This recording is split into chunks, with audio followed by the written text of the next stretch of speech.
Dobre, Erža moja hutorí, Ander, nemôžeme tu len tak žiť z doma, v papučoch, aj spoločensky žiť treba. No reku ja, Gavalír, vyoblíkali sme še, šedneme sebe vám do takého luxusného hotela, naraz vám príde čašník a hutorí, ten stol je obsladený. Šalený. Mne netreba, reku. Zober ho a donež druhý, reku. Co tam? Dám sebe meso s knedlíkami a už volám na čašničku. Dones sa ešte jeden knedlík, bo s jedným som stůl podložil, reku. Len tak še kivotal. Dám sebe pol deci rumu. Telo nedoľato. Neporaží vás. Východňara na palenky oklamace. Ja tak pedagogicky na to tú čašničku, reku, cetko. Teľo ste nedoľali. A ona len tak, jak keď odpľúvne. Skorej vypijete, strýko. Ja ešte nevadzil, však ja to nemám v nature. Vypil som, šmaril 50 filere na stůl, reku, Eržo, poc. A čašnička, halo, halo, malo ste zaplatili. Skorej spočítace, reku.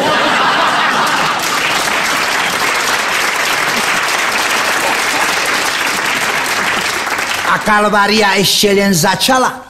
Ideme hore na chyžu a Erža spuštila jak kulomet. Ander, taká malá chyža. Ani stola, ani stoličky, ani postele. 150 korun nocľah. Reku, buď cicho, dzivče. Ešte sme len vo výťahu, nie? Ľudia, dobre. Dostali sme chyžu číslo 100. To nikomu nedoporučujem. To dajaký beťar v noci zo žiletku jednotku zoškrabal. Vám še to šmeje. Ale nám celú noc buchali na dvere, že sme dlho.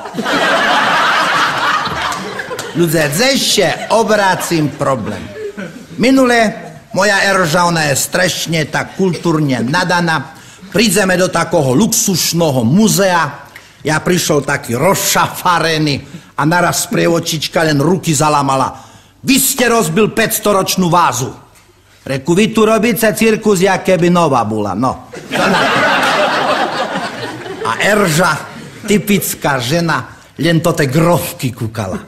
Len chodila od obrazu k obrazu a len kúka. Ander, toto bola grovka?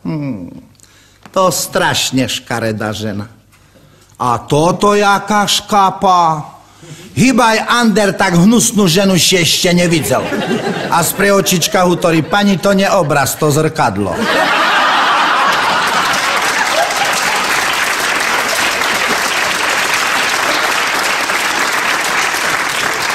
Popaďte, ľudia, minule vo vlaku som še vám zaž dostal na súd.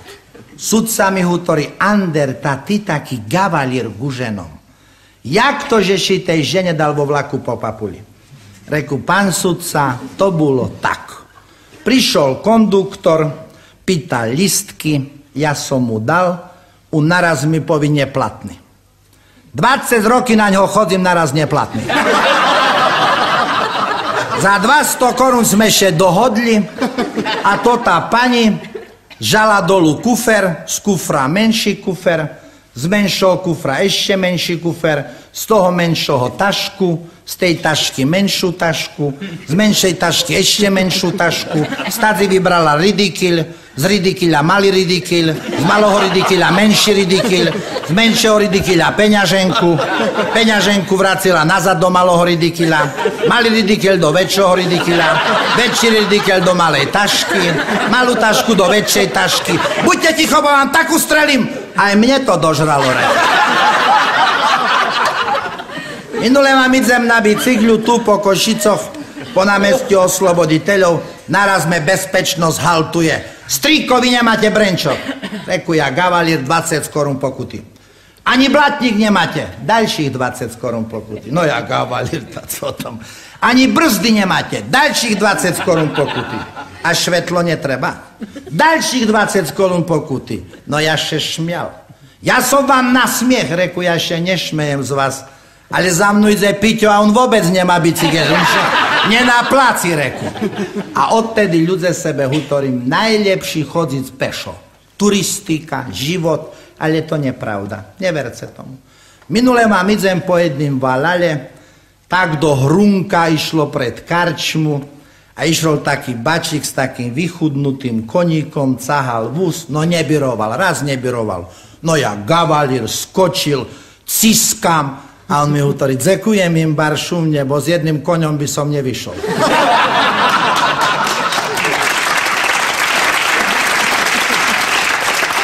No a posledné cestovanie už tomu dalo korunu. Ľudia idem za Piťom, Piťo robí na železnici, znace v Košicoch by to hneveľo, jeho firma to vyriešila, dala mu na šlepej koľaji jeden vagón. Ľudia, ja vám prídem a on vám ten vagón ciska dopredu, nazad, zaž dopredu, zaž nazad. Reku, co robíš, Pišta? Nepýtaj sa Andera, pomáhaj. Ľudia mi ciskali ten vagón hore, dolu, zo mne šeľalo. Naraz hútori, stačí. To sebe aj myšlím, reku. Čom sme behali s tým vagónom? Ander poražilo aj predpisy. Stará na záchodze a to len za jazdy môžeš používať.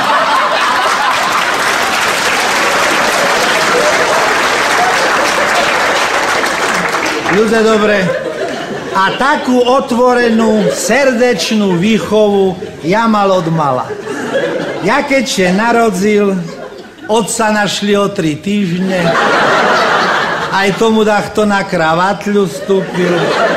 A nikda nezabudnem, jak som raz u sušedov kradnul jablúka a sušeda len tak treslo.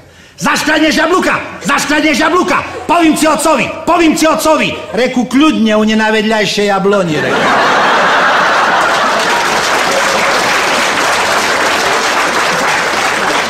Ľudia, mladosť prelecela, vidíte už dneška, Ander je starší chlop a ja už mám to tú chorotu skleróza. To strašne dobrá chorota. To človek še furt co novoho dozna, len veľo chodiť treba. Nikda nezabudnem, raz vám tak šedzím v Košicoch, v Slovane, to je taký hotel s kavárňu môjho rangu a tak uvažujem. Jak to povedala moja stará? Vypí 1,5 deco a príď o 9. Či vypiť 9,5 deci a príď o 1. Ja šetrimal toho druhoho. Ľudia, ja vám nad ránom výjdem z baru. Na križovatky stojí žandar a rozmetuje rukami. Tak, hore, dolu. Reku, co ten človek robí?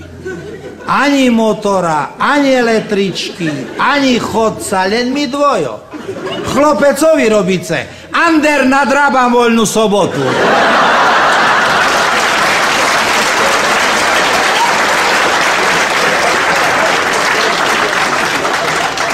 Ľudia, ja vám prídem domu, erža zapresovaná vo zveroch, len pľúca jej bolo vidno. Zuby vyščirila jak nutria a jak otvorila papuľu, taký prievan urobila, že u sušedov oblaky porozbíjalo. A ja sebe tak hutorím, Bože, jak to te mojo kamaráci mali pravdu, na co ja sebe ju berem. Ľudia, nikda nezabudnem, išli sme od oltára a kamaráci mi šepocu, Ander, zeši ty mal oči. Však ona má aspoň 150 kg. To te zuby, šíva, nohy krivé. Hutorce hlasnejší, ona aj nečuje, to je...